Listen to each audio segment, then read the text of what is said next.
by the Mai Mala Buni-led caretaker committee to bolster the governing party ahead of the next general elections.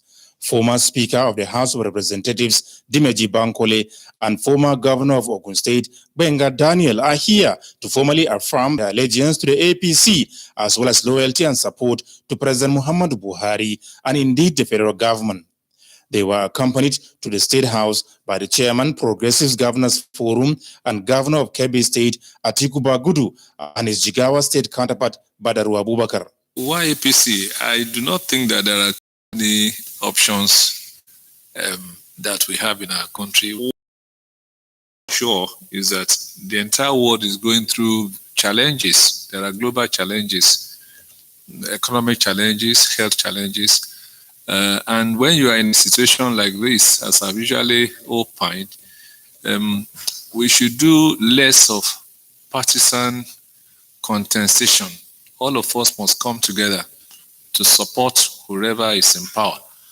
And what we have decided to do is to come and give our support to the president so that jointly we can continuously navigate the country. That is what it's all about. Any reasonable human being should realize that the leadership of this country needs everyone's support at this moment. These are critical times, and we shouldn't be found wanting.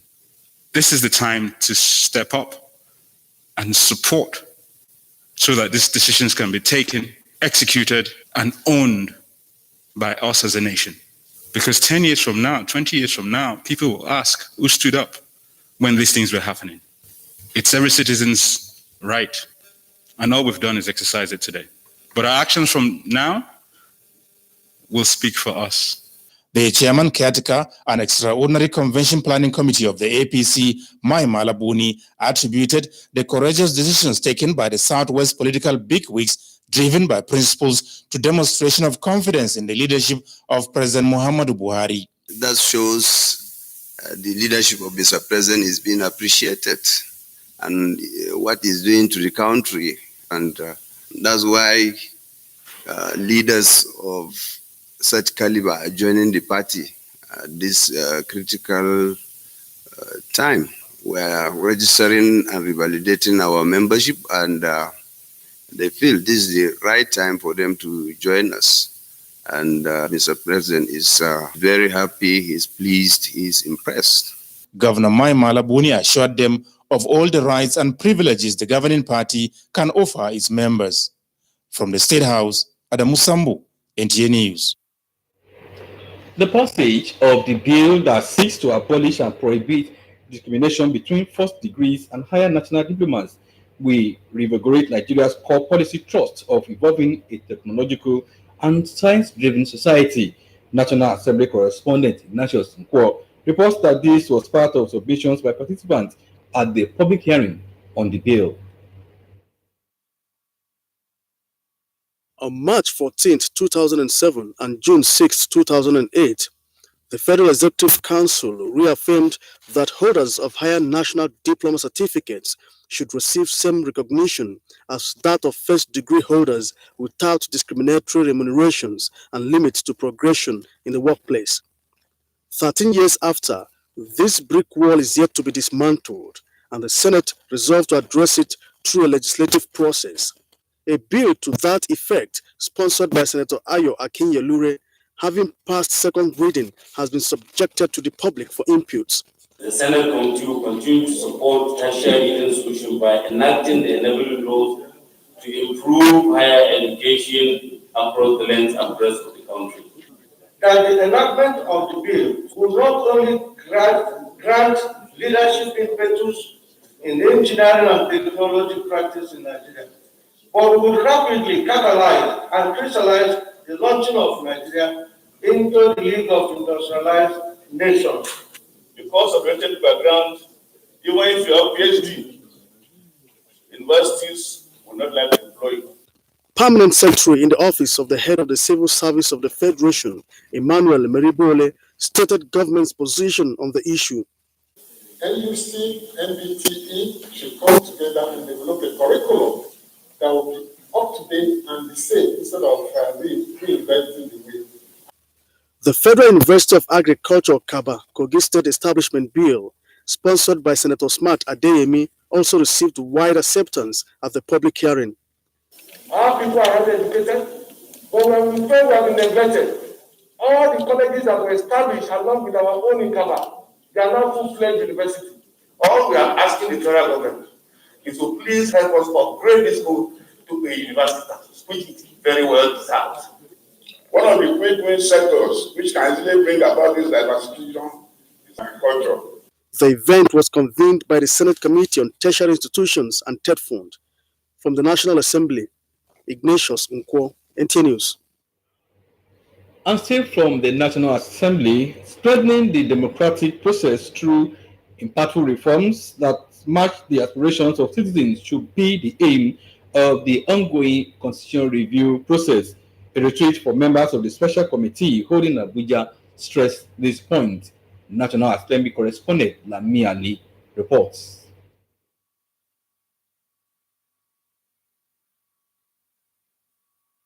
The public hearing is held on two motions raised on the floor of the House of Representatives last year. They include the need for Nigeria to develop long-term social and economic development framework, as well as the need to make adequate plans for post-oil economy. Stakeholders believe that going by the current economic reality, Nigeria must fashion out strategic economic framework driven by knowledge to be able to cope. The era of oil is over. Fossil fuels are yesterday's news.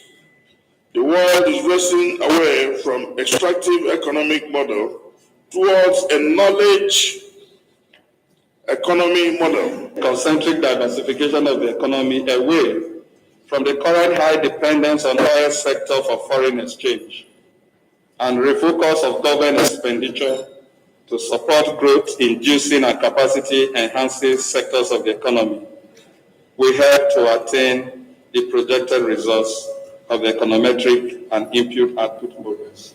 I would suggest that we set up, ICT innovation hubs, and the process of selecting youth that are going to be in this particular set of hubs should be such that it is competitive.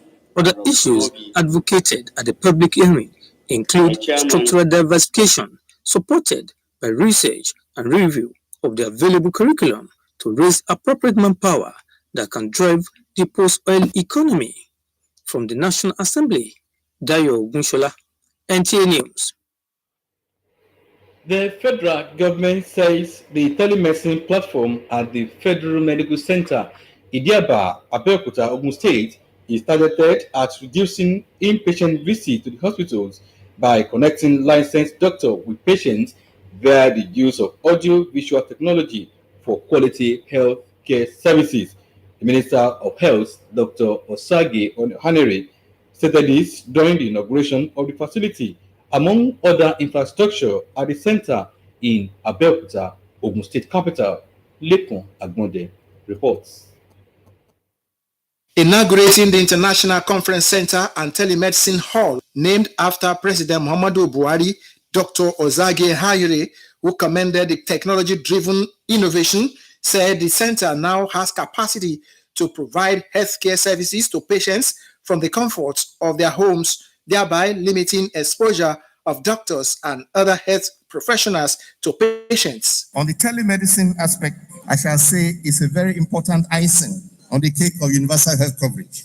As you know, the President of the Republic, President Muhammadu Buhari, is passionate about healthcare at grassroots level, and it is his policy to have one functional primary healthcare center in every political ward of the country. This will be almost 10,000. Members of the National Assembly, governors, ministers, among other dignitaries, lauded the federal government for providing technical support at the nation's health institutions for quality healthcare services to Nigerians. We also continue to use the appropriate process to fund projects that bridge the infrastructure gap and ensure that essential healthcare facilities are available across the country to benefit all our people. I ask you all for support in these efforts. This facility will go a long way in providing an avenue for medical professionals to gather and cross-fertilize ideas towards coming up with more practical recommendations towards providing solutions to the various medical challenges facing the world. Building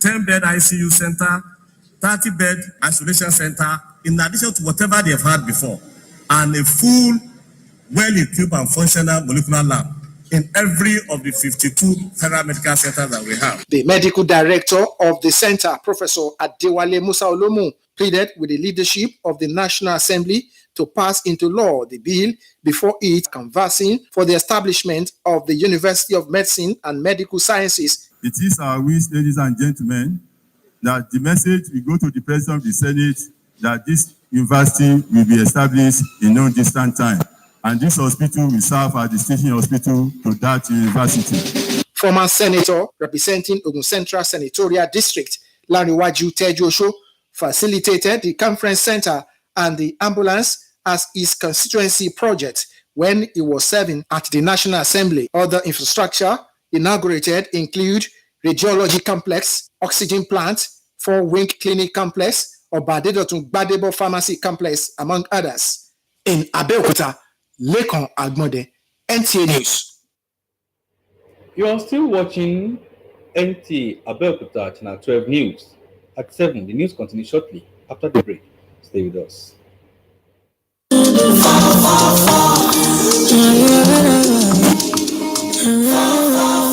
You fit to do anything with the number.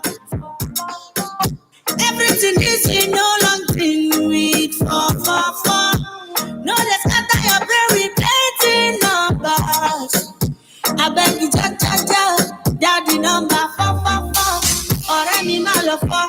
Or just add a low 444. Only my 4. My love, control code in your hand. 444. Is a metaphor. You can just for attention. You can subscribe for the time. Anywhere you can, whatever you do, you can use the number.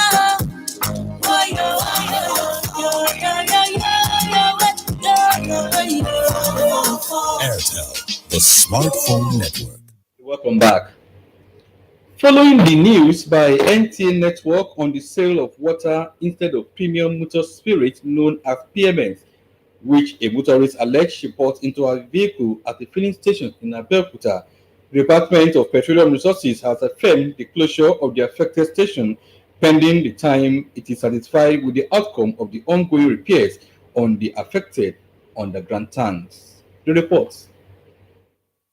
Reacting to the incident and attributing its cause to failure by the management of the filling station to carry out due diligence on the safety rules, Head of Operations, Department of Petroleum Resources in Ogun State, Michael Adebola says the station will not be opened until the repairs are completed. The station is still sealed. They are waiting our approval to carry out another leak test. We don't want to assume that that's the only thing that went wrong, that only water ingress. So we're going to determine the quality of the PMS again in our laboratory in Lagos, apart from the water that has gone on. So we want to confirm that that's the only thing that has gone on so far. That's why we are doing the analysis. The department maintained that the station is guilty of negligence and sealing off the place will serve as deterrent to other filling stations on the need to carry out proper maintenance on their facilities. Other stations, it's not common. It's not common because normally at the depot, before you are loaded with PMS, any water in any water the product is first of all taken away. So when you put it to sea for the depot and you want water free, so if there's a case of water ingress, something has gone wrong. So it's not common. So it's not a normal practice. It's only if your tanks are leaking. That is where we have water ingress. That's what we are here to determine this case. Because I'm going to do the department warned stations selling above the approved pump price and engaging in other sharp practices to desist, as stations caught in the act will not be spared for sanctions. The Nigerian Police Ogun State Command has arrested a 29-year-old herbalist, Baokuboyi, and a 27-year-old bricklayer, Olamide Odulaja, for allegedly killing a housewife, Okwelola Folorunsho, and her 4-year-old son, Peter Folorunsho, for money-making ritual. The arrest of the suspect followed a report received at the Ijebu-Igbo division from the victim's husband, who reported on the 14th of February 2021 that his wife and son went out since the previous day and yet to return, and that effort to locate her and the little boy did not yield any positive result. Upon the report, a case of missing person was incidented, and the DPO Ijebu Division, Kazim Shuloton, detailed his crack detective to unravel the mystery behind the sudden disappearance of the woman and her son. Detectives there and then embarked on a technical and intelligence-based investigation, which led them to the arrest of Olamide Odulaja at Ibadan. On interrogation, Olamide confessed that he and one herbalist abducted the victim and her son on the 13th of February 2021, and both have been killed for money ritual at the house of the said herbalist. He stated further that it was the herbalist who burnt the woman's head, which he used for him. Upon his confession, detective went after the herbalist who resides at Araromi Street, Jakpara, Ijebu-Igbo, but was arrested at his hideout in Kajola village with the assistance of hunters and local vigilantes. On interrogation, the herbalist confessed that it was Olamide Udulaja who approached him for money-making ritual, following which he asked him to bring a head of a woman as one of the materials to be used. He stated further that they both conspired to abduct the woman and her son and slaughter them for that purpose. He confessed further that he burnt the woman's head with some other herbs, which he gave to Olamide to use. When asked about the little boy, he said that his head and remains was dumped in a pit latrine. The Commissioner of Police, CP Edward Awolowo Ajogun, who commended his men for their display of investigative intelligence, has ordered the immediate transfer of the case to the State Criminal Investigation and Intelligence Department for further investigation and diligent prosecution. Tamara Ebiwe will now bring us sports updates. Only one draw was recorded in Sunday matches of the Nigeria Professional Football League as Heartland and Warri Wolves drew in Owerri. Kwara United whitewashed Adamawa United 5-0, while MFM of Lagos lost at home 1-2 to Akwa United. And still on football, Oyo defeated KB 2-1 in one of the group matches of the 38th edition of the Ramat Cup football competition in Kano. Group A consists of hosts Kano, Rivers, Zamfara and Ogun, while Kwara, Nasarawa, Kaduna and Gombe are in Group B. Matches in Group C will be played between Lagos, FCT, Bauchi and Sokoto as the under-16 boys of Oyo, KB, Oshun, Ekiti and Katsina compete in Group D.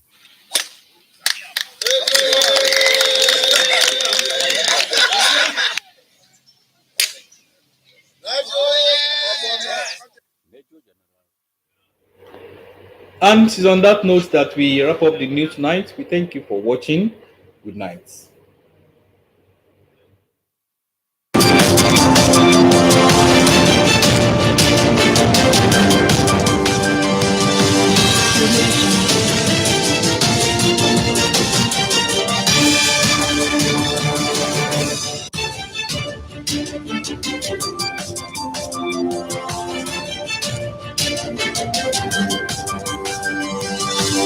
Thank you.